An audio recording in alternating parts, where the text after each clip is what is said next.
reunidos una vez más para continuar con este estudio del primer libro de Reyes.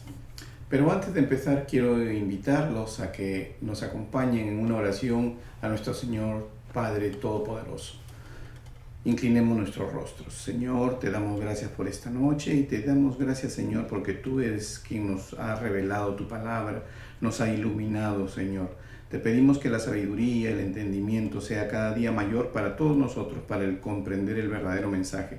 Permite, Señor, que se enseñe la sana doctrina y tu verdadera palabra. En el precioso y maravilloso nombre de nuestro Señor Jesucristo te lo pedimos. Amén, amén y amén.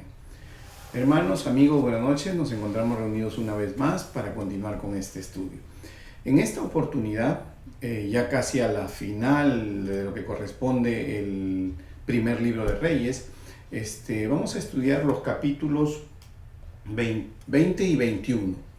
Estos capítulos 20 y 21, desde la semana pasada que estuvimos en el capítulo 19, empezamos ya a ver la historia de este rey Acab, que se casó con esta princesa del reino de Sidón, Jezabel.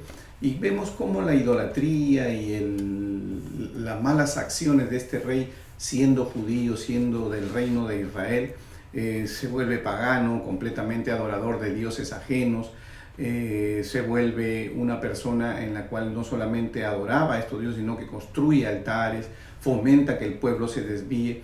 Entonces vamos a ver la historia desarrollándola y vamos a dar al final de la historia, cuando empecemos, vamos a ver una característica que la voy a mencionar al final, para que ustedes se den cuenta cómo realmente esta historia es un poquito más allá de lo que a veces leemos como un rey que solo hizo lo malo ante los ojos de Jehová, que es evidente.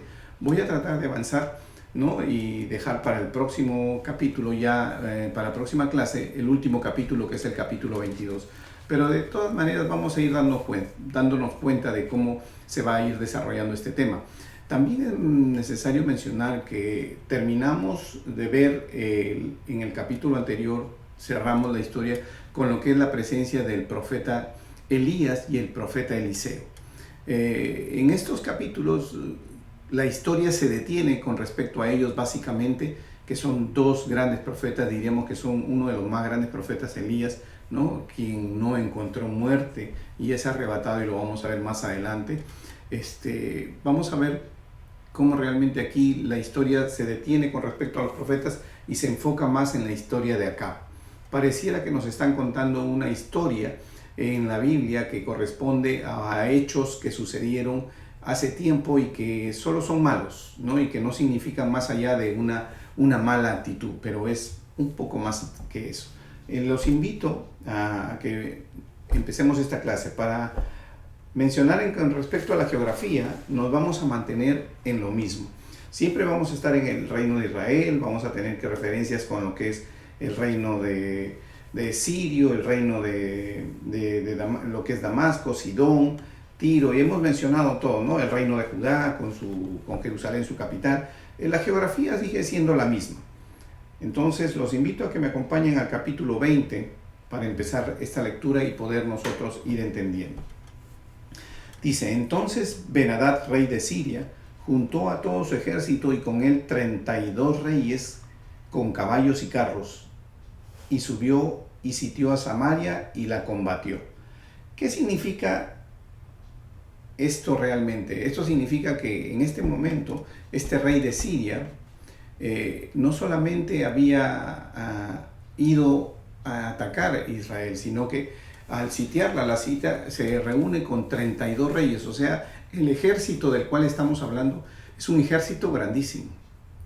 Realmente es un ejército tan grande que yo diría que Israel, aún con todo su poderío, no podría contra ellos.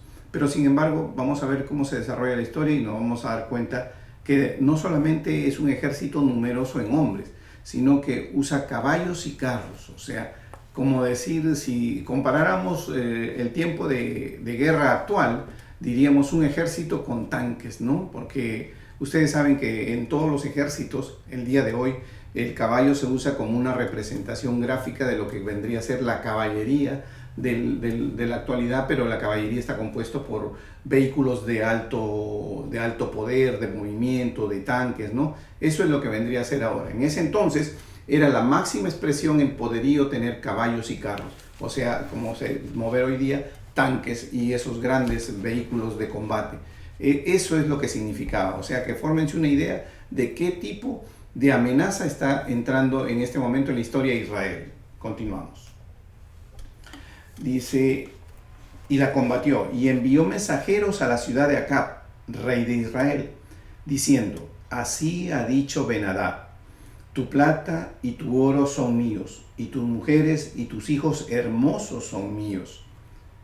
Y el rey de Israel respondió y dijo, como tú dices, rey señor mío, yo soy tuyo y todo lo que tengo. O sea, acá vemos un rey rendido, un rey entregado a este rey sirio, Ben-Hadad, ¿no? Vemos que él solo se coloca frente a Israel, la sitúa, la rodea, e inmediatamente le manda el mensaje y le dice, todo lo que es de valor tuyo es mío, y todos los que son tus hijos hermosos, tus mujeres, son mías. O sea, automáticamente le está diciendo, tú ya no eres dueño de nada, yo soy el dueño de lo que es tuyo y de lo que vale de lo que es tuyo. Y él responde, sí señor, todo te lo doy. O sea, él lo que muestra es un rendimiento completo. Y quiero que notemos aquí cómo ante una amenaza humana hay un rendimiento total, porque entrega lo más preciado, ¿no? Si uno quiere hacer una evaluación de qué es lo que el hombre aprecia, usualmente aprecia a su familia primero, que es su esposa, sus hijos, sus padres. O sea, la familia siempre está dentro de la apreciación en los niveles más altos, aún dentro de lo que podríamos a decir el oro, la plata y todas las consideraciones. La vida de estas personas vale más que cualquier cosa. Pero aún así, este hombre vemos que ya sabemos que viene haciendo lo malo, que es un rey que hizo peor que sus antecesores.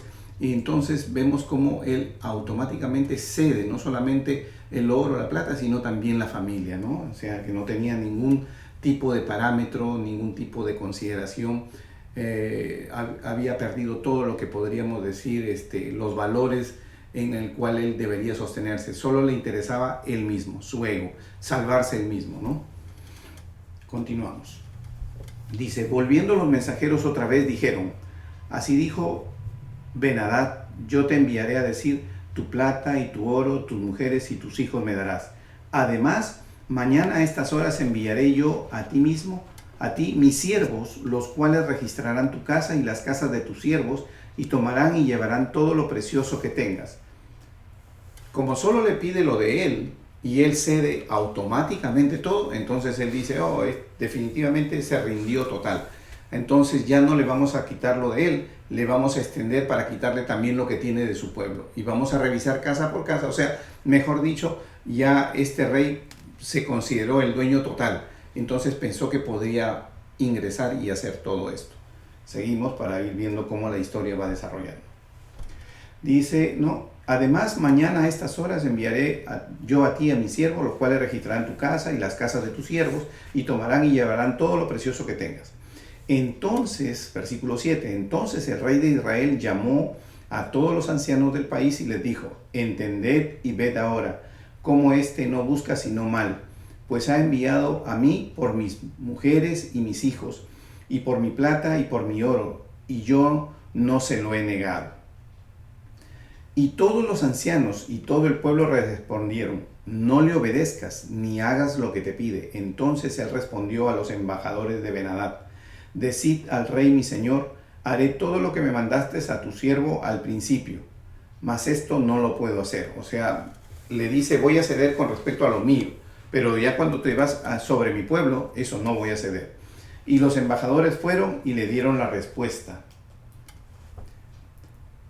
Y Ben-Hadad nuevamente le envió a decir, así me hagan los dioses y aún me añadan que el polvo de Samaria no bastará a los puños de todo el pueblo que me sigue. Y el rey de Israel respondió y dijo, decidle que no se alabe tanto que el que ciñe las armas como el que las desciñe.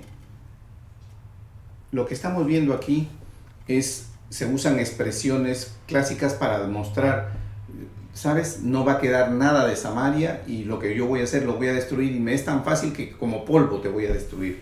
Pero es también la expresión de que si los dioses me añadan, que si no hago esto, son expresiones comunes de la época, de la temporada. Esa misma expresión vamos a ver que las usa el pueblo de Israel, los hombres de Dios, cuando les hacen alguna condición o tienen que expresar alguna promesa o algún cumplimiento en forma fehaciente y reafirmar que así será. Ellos usan la misma expresión, ¿no? Que Dios, que Jehová me añada, dice, no, si no lo hago. Entonces vemos que hay formatos propios de la época y es necesario identificarlos, porque a veces creemos que cuando leemos son exclusividad de que Dios puso en el pueblo de Israel esa manera de expresarse, pero no, aquí vemos que se usa la misma expresión para hablar de lo que corresponde a un rey pagano, una cosa que solamente para hacerle ver de que realmente él va a ir con todo sobre lo que corresponde al reino de Israel. Continuamos.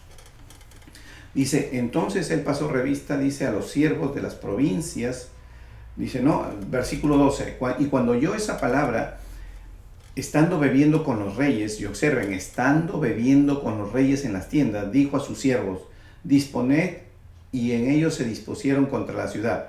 Y aquí un profeta vino a Acab, rey de Israel, y le dijo, así ha dicho Jehová, ¿has visto esta gran multitud? He aquí, yo te la entregaré hoy en tu mano, para que conozcas que yo soy Jehová. Este versículo 12, y lo voy a volver a leer para que, el versículo 13, y lo voy a volver a leer para que ustedes entiendan, dice, he aquí un profeta vino a Acab, rey de Israel, y le dijo, así ha dicho Jehová, ¿has visto esta gran multitud? O sea, se refiere a los soldados que están en el otro lado para atacarlos. He aquí, yo te la entregaré hoy en tu mano, para que conozcas que yo soy Jehová. Aquí la pregunta es, ¿quién es Acab? Vemos que Acab es un idólatra. Vemos que Acab se casó violando la ley con una princesa sidonia. Vemos que la mujer Jezabel, en este caso, tiene un dominio y ya pasó lo que hemos visto, persiguió a los profetas de Dios, los mataba a los profetas de Dios y él era el rey y permitía que esto se hiciera. O sea, persiguió a los hombres de Dios. Dios se reveló a él en una primera oportunidad, porque cuando Elías manda a traer los profetas de Baal y hay esta demostración de quién es el verdadero Dios, Dios le demuestra a él está presente ahí, que efectivamente el Dios de Israel es el verdadero Dios. Y después de esto, no solamente había habido una sequía por más de 3 años, y él le dice en ese momento, pone en conocimiento de Acab que ya viene la lluvia, o sea, nuevamente va a reactivar el pueblo, porque le mostró él con poderío de Dios, Elías mediante el poderío de Dios, mediante estos milagros de caer rayos y encender el sacrificio, la ofrenda que habían puesto en esta hoguera. Sin embargo, vamos a ver que Acab, aquí no encontramos un Acab que diga, sí Señor, te reconozco, mi Dios. Muy por el contrario, sigue en el mismo camino idólatra. Y pese que persiguió la iglesia, mató los profetas, vemos que aquí un profeta de Dios lo envía a Acab para que le diga, yo te entregaré a los sirios en tu mano. O sea, te respaldaré, te apoyaré, no me apartaré de ti, pese a que tú estás apartado de mí, pese a que tú adoras dioses. Aún así, mi fidelidad con mi pueblo es grande y yo no te dejaré. Es increíble la manifestación de Dios, ¿no? La manifestación de Dios para con los hombres y pecadores, porque este es un hombre pecador. Y vamos a ponerlo en esta figura para ir dándonos ejemplo. Tenemos un pecador que está haciendo lo indebido, pero aún haciendo lo indebido, ve el poder de Dios, ve los milagros de Dios, y sin embargo continúa en lo indebido. Pero como Dios es misericordioso y su misericordia son nuevas cada mañana, en esta segunda oportunidad Él vuelve a llegarle nuevamente a Acab. ¿Y cuál es la idea? ¿Por qué Acab tiene toda esa consideración? Es el rey. Entonces la influencia que él tiene sobre el pueblo es grande, porque así como lo influenció para lo mal, también puede hacer que el pueblo vuelva nuevamente a los caminos de Dios. Y observemos cómo se desarrolla la historia. Dice, has visto esta gran multitud, he aquí, yo te la entregaré en tu mano para que conozcas que yo soy Jehová. O sea, ¿para qué? Para que sepas por segunda vez, porque ya le demostró quién es Jehová, por segunda vez que yo soy Jehová. Versículo 14, y respondió Acab, ¿por mano de quién? Imagínense, ¿por mano de quién? O sea, ¿quién me va a ayudar? ¿Quién es el que realmente va a hacer esto? Porque como nosotros somos pocos, prácticamente le está diciendo. Y él dijo, así ha dicho Jehová, por mano de los siervos de los príncipes de las provincias. Y dijo Acab, ¿quién comenzará la batalla? Y él respondió, tú. O sea, Dios no solamente le dice que le va a entregar, sino le dice quién lo va a ayudar, cómo va a iniciar el combate. Le dice todo, porque en realidad no es él, sino es Dios el que está yendo a la batalla, como es siempre para nosotros. Pelea por nosotros. Entonces él pasó revista a los siervos de los príncipes de las provincias, los cuales fueron 232. Luego pasó revista a todo el pueblo y a todos los hijos de Israel, que fueron 7,000. Y observen ustedes, 7,000 hombres más 232. Solamente eso era el ejército. Y vemos que Ben-Hadad se había unido. No solamente ellos eran una multitud de soldados, sino que estaban unidos con una cantidad enorme de reyes. Pero ¿cuál era la desventaja? La desventaja que estos reyes y a Ben-Hadad estaban bebiendo licor. ¿Quién va a la guerra y se embriaga? Eso es lo más negligente que podemos ver. ¿Por qué? Porque subestimaron el poderío militar de tener caballos, carros, una multitud grande de soldados, una unidad con todos estos reyes. Entonces eso los hizo caer en el exceso de confianza y comenzaron a celebrar, a tomar, a beber, a embriagarse antes de la batalla. Seguimos. Versículo 16. Y salieron a mediodía y estaba Ben-Hadad bebiendo y embriagándose en las tiendas, él y los reyes, los 32 reyes que habían venido en su ayuda. Y los siervos de los príncipes de las provincias salieron primero, o sea, solamente los 232. Y Ben-Hadad había enviado a quien le dio aviso diciendo, han salido hombres de Samaria, o sea, le comunican a Ben-Hadad que ya se comenzó a mover el pueblo de Israel. Los hijos de Israel fueron también inspeccionados y tomando provisiones fueron al encuentro de ellos, y acamparon los hijos de Israel delante de ellos como 2 rebañuelos, cabras, y los sirios llenaban la tierra. Imagínense esa expresión, ¿no? Que es una expresión para dar una idea de cómo era el número real de estos soldados. Los sirios llenaban la tierra. Versículo 28. Vino entonces el varón de Dios al rey de Israel y le habló diciendo, así dijo Jehová por cuanto los sirios han dicho, Jehová es Dios de los montes y no Dios de los valles. Yo entregaré toda esta gran multitud en tu mano, para que conozcáis que yo soy Jehová. Imagínense, nuevamente le da la firmeza a Acab que realmente Dios le va a entregar a estos sirios que llenaban la tierra y tenían caballos y tenían carros, o sea, tenían tanques y vehículos pesados para una guerra, por decirlo así, ¿no? Si lo interpretamos, lo queremos visionar con la actualidad. 29 dice, 7 días estuvieron acampados los unos frente a los otros, y al 7º día se dio la batalla. Y los hijos de Israel mataron de los sirios en un solo día 100,000 hombres a pie. Eso fue realmente impresionante. ¿Se imaginan 100,000 hombres muertos en una batalla? En un solo momento. Los demás huyeron a Afet, a la ciudad, y el muro cayó sobre 27,000 hombres que habían quedado. También Ben-Hadad vino huyendo a la ciudad y se escondía de aposento en aposento. Incluyó al rey en la huida. Entonces sus siervos le dijeron, he aquí, hemos oído de los reyes de la casa de Israel que son reyes clementes. Pongámonos pues ahora cilicio en nuestros lomos y sogas en nuestros cuellos y salgamos al rey de Israel a ver si por ventura te salva la vida. O sea, deciden rendirse estos hombres, deciden rendirse, Ben-Hadad y los hombres que quedaron, deciden rendirse ante el rey de Israel ¿no? Y se pone silicio. Silicio no es un polvo ni nada, sino es una ropa pesada, una ropa áspera, o sea, algo que muestra que hay un sufrimiento, una humillación, una entrega de que no, ellos no van a volver a... Es la expresión del tiempo, del momento, porque ustedes no solamente van a ver que la expresión del uso del silicio sea exclusiva del pueblo de Israel para humillarse ante Dios, como lo hemos visto, por ejemplo, en los casos cuando hemos leído la historia de David y muchos hombres.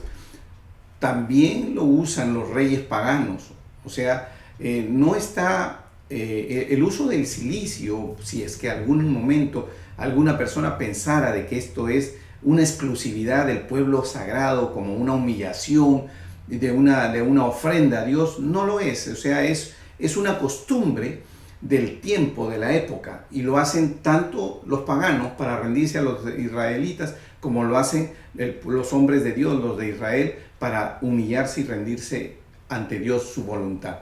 Eso es lo que vemos aquí. O sea, ese es el método. Entonces, cuando uno va leyendo, nos vamos dando cuenta, vamos conociendo que realmente hay muchas cosas en los usos y costumbres de la época que se aplican para todos. Entonces eso nos forma una idea y nos evita a nosotros caer en la religiosidad, y a veces queremos tomar y usar ciertas cosas que no están realmente, que no son de exclusividad de Dios, como me voy a poner silicio, o me voy a vestir en silicio, o voy a usar algo significativo, simbólico, que sea de la misma manera, como que lo estamos usando de una manera especial porque era exclusividad del pueblo de Dios. No, no lo es. Es solo la expresión del momento, de la época, para manifestar: me humillo y me rindo a ti. Hoy, ¿qué hacemos nosotros ya con Cristo en nuestro corazón? Nos humillamos en nuestro corazón, lo humillamos nuestro corazón, lo entregamos contrito y humillado, que es lo que ahora nos pide Dios, nuestro corazón, y podemos físicamente inclinarnos, arrodillarnos, echarnos, ¿no? Podemos usar cualquier otro método, pero no estamos escenificando el silicio, no estamos cogiendo el silicio, estamos haciendo lo que hoy nos pide Dios conforme al Nuevo Testamento. Pero lo que nos pide realmente no es la acción física de inclinarnos, porque es válida la acción de acuerdo a las circunstancias, sino contrito y humillado el corazón, quebrantado, entregado, retirando nuestra voluntad y entregándonos a la voluntad de Dios. Eso es lo que hoy vendríamos a hacer, ¿no? Y lo podemos hacer todos, y lo podemos hacer en el momento que creamos que así debe ser. Seguimos. Dice, versículo 31, dice: entonces sus siervos le dijeron: aquí hemos oído de los reyes de la casa de Israel que son clementes, pongámonos pues ahora silicio en nuestros lomos y sogas en nuestros cuellos, y salgamos al rey de Israel a ver si por ventura te salva la vida, ¿no? Ciñeron pues sus lomos con silicio y sogas en sus cuellos, y vinieron al rey de Israel y le dijeron: tu siervo Ben-Hadad dice: te ruego que viva mi alma. Y él respondió: si él vive, aún mi hermano es. Dice, observen ustedes, tu siervo Ben-Hadad dice: te ruego que viva mi alma. Y el rey Acab responde: si él vive, aún mi hermano es. Esto sí es algo que realmente hay que resaltar, que no solamente Dios le mostró una vez con Elías que él era el Dios verdadero, se lo acaba de mostrar cuando le entrega una multitud de soldados muy armados a la época, y le dice: te estoy entregando en tus manos. Sabemos que eso, ¿qué significa? Significa, en todos los casos que hemos visto y hemos estudiado la palabra de Dios, cuando Dios entrega en tus manos, es para que no te asocies con ellos, no es para que te hagas un pacto con ellos, no es para que te identifiques con ellos, no, es para que al contrario los elimines y los retires de tu camino, para que tú puedas continuar y no te veas involucrado ni mezclado con lo indebido, con lo que no es de Dios, con lo pagano. Sin embargo, a la pregunta, a la información que le dan, en lugar él de decir, ni siquiera había escuchado al rey todavía, ahí no se ve que lo tiene el rey al frente, y dice: si él vive, mi hermano es. O sea, imagínense ustedes el nivel al cual él coloca al enemigo con él, lo coloca como su hermano, como alguien cercano con el que puede vivir en paz. Sin embargo, Dios se lo acababa de entregar. O sea, contra la voluntad de Dios ya comienza a expresarse. No solo era pecador antes de la primera demostración, ya era pecador y tuvo su demostración con Elías. Viene la segunda demostración y vemos a un Acab que mantiene y sigue nuevamente haciendo lo indebido, lo malo ante los ojos de Jehová, pese a que Jehová le está diciendo, hago esto para demostrarte nuevamente. El amor de Dios y la misericordia es grande y maravillosa. Y Acab, ¿qué representa? Acab representa el pecador. Nosotros los pecadores, que aun cuando tenemos el amor de Dios, la misericordia de Dios, el perdón de Dios, y nos perdonan y nos demuestra Dios cómo Él trabaja y se revela a cada uno de nosotros de la manera que corresponde conforme Él desee, y sin embargo siempre estamos queriendo volver al pecado. Esa más o menos es la figura por la que estamos yendo, y vamos a continuar para después terminar viendo cuál es la figura real que quiere decir esta historia, aparte de todo lo que corresponde. Seguimos. Versículo 32. Entonces dice, ciñeron sus lomos con cilicio y sogas sus cuellos, y vinieron al rey de Israel y le dijeron, tu siervo Ben-Hadad dice, te ruego que viva mi alma. Y el rey Acab respondió, si él vive aún, mi hermano es. Continuamos. Los hijos de Israel fueron también inspeccionados, y tomando provisiones fueron al encuentro de ellos, y acamparon los hijos de Israel delante de ellos como 2 rebañuelos de cabras, y los sirios llenaban la tierra. Vino entonces, continuamos. Dice, estos tomaron a aquellos hombres por buen augurio, dice, no, y se apresuraron a tomar la palabra de su boca y dijeron, tu hermano Ben-Hadad vive. O sea, al momento en que realmente él le dice, mi hermano es, inmediatamente ellos dicen, tomaron estos hombres el buen augurio y se apresuraron a tomar la palabra de su boca y dijeron, tu hermano Ben-Hadad vive. O sea, ya no le hablaron del rey, tu enemigo, no, tu hermano. Y él dijo, id y traedle. Ben-Hadad entonces se presentó a Acab, y él le hizo subir en un carro. Y le dijo, Ben-Hadad, las ciudades que mi padre tomó al tuyo, yo las restituiré. Él lo acaba de derrotar, y ahora le va a devolver lo que Dios le dijo que tomara. Y haz plazas en Damasco para ti, como mi padre las hizo en Samaria. Y yo, dijo Acab, te dejaré partir con ese pacto. Hizo pues pacto con él y le dejó ir. Imagínense ustedes lo que hace. No solamente le perdona la vida, no solamente se identifica con él como su hermano, sino que hace pacto con él, hace acuerdos en contra de la voluntad de Dios. Entonces un varón de los hijos de los profetas dijo a su compañero por palabra de Dios, hiéreme ahora, mas el otro no quiso herirle. Y él le dijo, por cuanto no has obedecido a la palabra de Jehová, he aquí, cuando te apartes de mí, te herirá un león. Y cuando se apartó de él, le encontró un león y le mató. ¿Se dan cuenta? Él le dijo, o sea, acá viene un profeta ya, estamos hablando de un profeta de los hijos de Dios, dice, entonces un varón de los hijos de los profetas, que viene a ser un profeta, el hijo del profeta es un profeta, el hijo de Dios es Dios, ¿no? Dijo a su compañero, por palabra de Dios, hiéreme ahora, mas el otro no quiso herirle. Y él dijo, por cuanto no has obedecido a la palabra de Jehová, he aquí que cuando te apartes de mí te herirá un león. Y cuando se apartó de él, le encontró un león y le mató. Luego se encontró con otro hombre y le dijo, hiéreme ahora. Y el hombre le dio un golpe y le hizo una herida. Observen ustedes que este profeta está caminando y está encontrando gente en el camino a que le está pidiendo que por disposición de Dios haga eso, y los que no cumplen, el primero muere por un león y el segundo sí le causa una herida.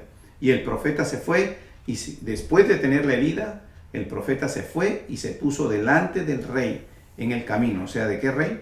Y se disfrazó poniéndose una venda sobre los ojos. Estamos hablando del rey Acab. Y cuando el rey pasaba, él dio voces al rey y dijo, tu siervo salió de en medio de la batalla. He aquí que se me acercó un soldado y me trajo un hombre diciéndome, guarda a este hombre. y si llegare a huir, tu vida será por la suya, o pagarás un talento de plata. Quiero que leamos nuevamente este versículo para que lo entendamos bien, porque aquí ya comienza a formarse la figura que yo les quería presentar. Y cuando el rey pasaba, este profeta que ya había recibido un golpe, se vendó, dice, él dio voces al rey, o sea, lo llamó al rey y le dijo, tu siervo salió de en medio de la batalla. He aquí, se me acercó un soldado y me trajo un hombre, o sea, un prisionero, diciéndome, guarda a este hombre, o sea, mantén a este hombre prisionero. Y si llegara a huir, tu vida será por la suya, o pagarás un talento de plata. Y observen qué es lo que pasa. Esto tomaron aquellos hombres, ¿no? Entonces, ¿qué es lo que pasa aquí?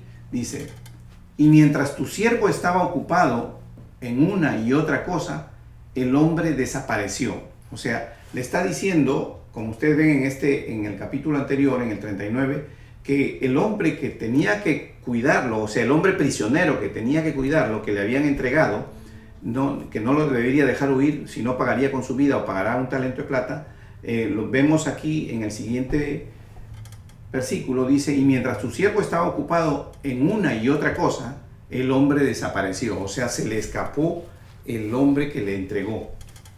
Entonces el rey de Israel le dijo, esa será tu sentencia, tú la has pronunciado. O sea, quiero que aquí nos acordemos del rey David cuando él comete esta falta de unirse a Betsabé indebidamente cuando era la esposa de uno de sus mejores hombres, ¿no? Entonces, ¿qué es en la historia de David cuando está con Betsabé? ¿Cuál es la manera en que el profeta viene a David y le dice, primero le cuenta una historia sobre un hombre que le había quitado 2 ovejas a un hombre pobre? Y entonces David, después de escuchar la historia del profeta, le dice, ese hombre merece morir. Y le dice el profeta a David, ese eres tú. O sea, le presenta primero el esquema de la historia para ver su justicia sin ser él el involucrado. De la misma manera lo vemos aquí. En este capítulo nos vamos a dar cuenta que realmente es lo mismo. Si ustedes ven aquí, y dice, y mientras tu siervo estaba ocupado en una y otra cosa, el hombre desapareció. Entonces el rey de Israel le dijo, esa será tu sentencia, tú la has pronunciado. ¿Qué es lo que le está diciendo acá a este profeta? Que está vendado, que no se ha identificado como profeta. Le está diciendo, si esa era tu sentencia de que ibas a morir o tener que pagar un alto costo de dinero, porque un talento es muchísimo dinero, entonces que sea esa tu sentencia, o sea, morirás o pagarás. Y entonces ahora vamos a ver cómo el profeta se descubre y le dice lo mismo que le dijo a David en aquella historia. Le dice, pero él se quitó de pronto la venda de sobre sus ojos y el rey de Israel conoció que era uno de los profetas. Versículo 42, y le dijo, así ha dicho Jehová, por cuanto soltaste de la mano el hombre de mi anatema, o sea, Abenadab, tu vida será por la suya y tu pueblo por el suyo. O sea, ahora tú vas a sufrir lo que él iba a sufrir. ¿Qué iba a sufrir? La muerte. Y su pueblo, ¿qué iba a sufrir? La muerte. Dice, tu vida será por la suya y tu pueblo por el suyo. Y el rey de Israel se fue a su casa triste y enojado y llegó a Samaria. Nos damos cuenta aquí que realmente la historia es exactamente en el ejemplo del rey David. O sea, el profeta usa esto para abrirle el entendimiento a Acab y hacerle ver de que pese a que Dios se ha mostrado en 2 oportunidades, pese a que Dios le ha dicho a él que haga lo que tiene que hacer, le ha indicado correctamente, él no lo hace y ahora le dice, lo que hiciste tú a favor de él, ahora lo que era sentencia para él, ahora es tu sentencia, ¿no? Y la esclavitud en la que iba a entrar el pueblo de él, ahora va a ser la esclavitud del pueblo, también del pueblo de Israel. Entonces, y vamos a irnos al capítulo 21 ahora para ver cómo esta historia termina de desarrollarse. Pasadas estas cosas, aconteció que Nabot de Jezreel tenía allí una viña junto al palacio de Acab rey. Aquí vemos a un Acab que ya regresó triste y que ya tiene una sentencia de Dios, por decirlo así. Ya tiene, Acab ya tiene ya una sentencia de que él va a morir porque él no obedeció a Dios, y pese a las demostraciones que Dios le hizo, él nunca cumplió. Entonces vemos aquí ya que Acab regresa, y en lugar de regresar y ser un hombre que se humille porque ya le han dado una sentencia de muerte, de ser un hombre que pida perdón, ¿no? Que use ese cilicio para humillarse, que era la representación del corazón contrito y humillado. Entonces, él no, muy por el contrario, regresa, dice, y ve aquí a un hombre, a Nabot de Jezreel, que tenía allí una viña junto al palacio de acá del rey de Samaria. O sea, este hombre tenía una viña, no estamos hablando de un terreno pequeño, estamos hablando de un terreno grande, lleno de plantas de uva, ¿no? Y Acab habló a Nabot diciendo: dame tu viña para un huerto de legumbres, porque está cercana a mi casa, y yo te daré por ella otra viña mejor que esta, o si mejor te pareciere, te pagaré el valor de su dinero. Y Nabot respondió a Acab: guárdeme Jehová de que yo te dé a ti la heredad de mis padres. O sea, Nabot en ningún momento le acepta este negocio. Él, desde su posición de rey, está queriendo tratar de prácticamente tomar este terreno. Una viña, para aquellos que no conocen, una viña primero es un campo extenso, y segundo es un campo lleno de esta planta de uvas, ¿no? ¿Qué es una viña ya? Y le está hablando de que es una heredad. O sea, es una tierra que ya tiene tiempo, que viene de sus padres para él. Porque una viña, para que llegue a producir uvas para poder hacer el vino, o uvas realmente válidas, grandes, es un terreno que la planta por lo menos debe haber pasado los 5 años. Y se estima que realmente casi los 10 años para llegar a la máxima expresión de calidad del fruto que produce la planta. En el principio, la viña es una plantación que produce uvas que no tienen un valor realmente para poder producir un vino de calidad y esas cosas. O sea que estamos hablando aquí ya de un terreno que ya pasó una maduración, o sea, un terreno que realmente adquirirlo en la condición en que lo recibe como herencia ya es una cosa bastante valuable. Entonces él no solamente rechaza esto, sino que él dice: ¿cómo te voy a entregar algo que es de la herencia? Y la tierra es de Dios, porque Dios es el que les repartió la tierra prometida. Ellos, cuando ingresan, el pueblo de Israel dice: y esta parte de la tierra le darás a Judá, le darás a Benjamín, a Simeón, y así se van repartiendo todas las tierras. ¿Qué significa? Que la tierra no era de ellos, básicamente. Entonces le está diciendo: ¿cómo te voy a entregar lo que Dios me entregó? Le entregó a mi familia. No puedo yo cederme eso, no puedo venderte esto. Sin embargo, vamos a ver aquí cómo la historia sigue y se desarrolla. Dice: y vino Acab a su casa triste y enojado por la palabra de Nabot de Jezreel, que le había respondido diciendo: no te daré la heredad de mis padres, y se acostó en su cama y volvió su rostro y no comió. Vino a él su mujer Jezabel y le dijo: ¿por qué está tan decaído tu espíritu y no comes? Y él respondió: porque hablé con Nabot de Jezreel y le dije que me diera su viña por dinero, o porque si más quería le daría otra viña por ella. Y él respondió: yo no te daré mi viña. Y su mujer Jezabel le dijo: ¿eres tú ahora rey sobre Israel? O sea, le cuestiona su posición política de dominio. ¿Por qué? Porque como diciendo: ¿cómo al rey le va a negar algo que le ha pedido?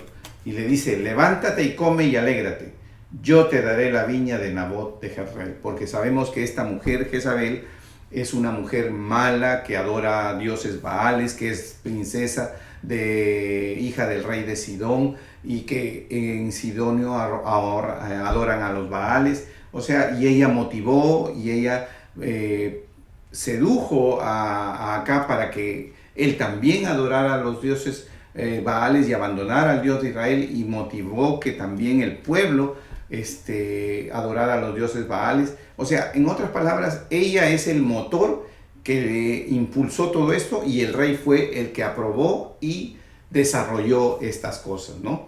Entonces vemos cómo esta mujer comienza a tener ese dominio y comienza a incitar a Acab para que haga lo indebido, tras que ya venía haciendo todo lo indebido. Entonces ella escribió cartas en nombre de Acab, o sea, hizo como si fuera el rey y la selló con su anillo, o sea, usurpó la función de su esposo, preparó cartas, le puso el anillo de su esposo y las envió a los ancianos y los principales que moraban en la ciudad con Nabot. Y las cartas que escribió decían: proclamad ayuno y poned a Nabot delante del pueblo, y poned a 2 hombres perversos delante de él que atestiguen contra él y digan: tú has blasfemado a Dios y al rey. Entonces sacadlo y apedrearlo para que muera. ¿Qué es lo que hace? Inventa una razón ficticia, crea una situación para inculparlo a Nabot y que él muera como culpable de la comisión de ir contra Dios y contra el rey, para que pueda quitarle la herencia. Porque si él simplemente muere en un accidente o es asesinado producto de un delito, entonces la heredad corría su secuencia con los hijos de él. Pero hace que él cometa una falta contra Dios para que se le quite la heredad y el rey acá pueda tomar. Y esto lo hace Jezabel en nombre del rey. Y esto es algo que también nos sirve para el liderazgo, que a veces las esposas o los esposos o el hombre o la esposa del líder, del que dirige la iglesia, del pastor, del profeta o de quien esté a cargo de algo, a veces toma la autoridad que no se le ha entregado para hacer algo en nombre de su esposo, en nombre del hombre que está a cargo de cierta labor, cierta actividad de Dios. Y eso es algo que no se debe hacer, aún porque ya tomar la autoridad y formular todo para hacer algo, y más sobre todo indebido. Es un ejemplo para que nosotros podamos ver cosas que no debemos hacer para evitar caer en problemas o desviarnos o en pecado. Continuamos.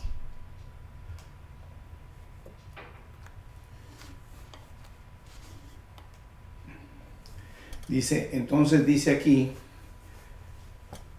y los de su ciudad, los ancianos y los principales que moraban en su ciudad, hicieron como Jezabel les mandó, sabiendo que le están diciendo que ponga a 2 hombres que son perversos. O sea, sabían estos hombres que era lo indebido, lo malo, que se estaba haciendo un abuso, se estaba cometiendo un delito. Sin embargo, tenían temor sobre Jezabel, porque sabemos que Jezabel siempre estaba matando a las personas que se iban contra ella.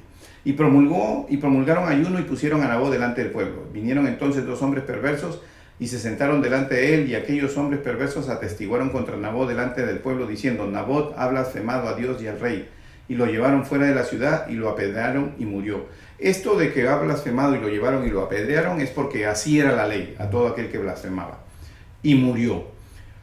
Después enviaron a decir a Jezabel: Nabot ha sido apedreado y ha muerto. Cuando Jezabel oyó que Nabot había sido apedreado y muerto, dijo a Acab: levántate y toma la viña de Nabot de Jezreel, que no te la quiso dar por dinero, porque Nabot no vive, sino que ha muerto. Entonces aquí ya vemos cómo el manejo indebido, con ese manejo indebido toma la viña Nabot, matando ¿a quién? Matando a Nabot indebidamente a través de su esposa Jezabel. ¿Por qué? Porque él sabía que estaba usando métodos indebidos para poder apropiarse de la viña, como es. De la misma manera vemos también al rey David cuando manda enfrente de la batalla para que el esposo de Betsabé sea eliminado, y también pueda él cubrir de una u otra manera su pecado de haber estado con la mujer de él. Pero igual manera aquí nos vamos dando cuenta que también, no siendo la misma figura, es la figura similar. Dice: y oyendo Acab que Nabot era muerto, se levantó para descender a la viña de Nabot de Jezreel para tomar posesión de ella. Entonces vino palabra de Jehová a Elías Tisbita, al profeta Elías, diciendo: levántate, desciende a encontrarte con Acab, rey de Israel, que está en Samaria. He aquí, él está en la viña de Nabot, a la cual ha descendido para tomar posesión de ella. Y le hablarás diciendo: así ha dicho Jehová, ¿no mataste y también has despojado? Y volverás a hablarle diciendo, así ha dicho Jehová, en el mismo lugar donde lamieron los perros la sangre de Nabot, los perros lamerán también tu sangre, tu misma sangre. Y Acab dijo a Elías, ¿me has hallado, enemigo mío? Él respondió, te he encontrado porque te has vendido a hacer lo malo delante de Jehová. Obviamente.